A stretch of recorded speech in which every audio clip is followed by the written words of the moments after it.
I was just thinking that you would add a little bit of the way in which Transform, your organization, literally does what Jean is talking about. Jean, for the three of us, one of the many, many things that unites the three of us is our passion for words and our lack of patience or tolerance for people who don't really make their words juicy and rich.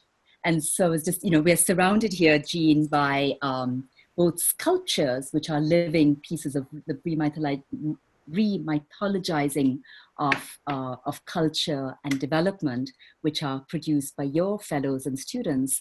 And you'll see we have a whole collection of some of the art which has emerged from countries that have experienced genocide, all kinds of conflict. So from the kind of work I do, and I'll speak to that in a moment. But do you want to share a little sampling of how? Well, as you are prompting me, and Jean, if you give me that space, I do actually want to share one or two examples from our work, for example, in Africa and one in Europe.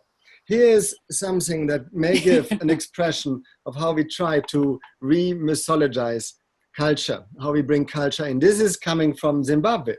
It's coming from a participant in our PhD program, which is indeed a PhD, but it's also a process for holistic development.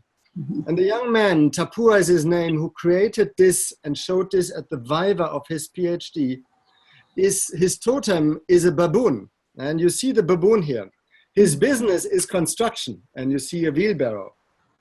He created actually by reconnecting to his own totem, to his own culture, to the story of his people. And Zimbabwe is today in the world press.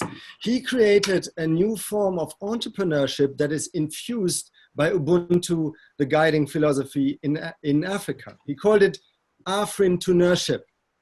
Development today is all about creating entrepreneurs, and we think that is one of the most dangerous perspectives we have, because entrepreneurship comes with a Western perspective.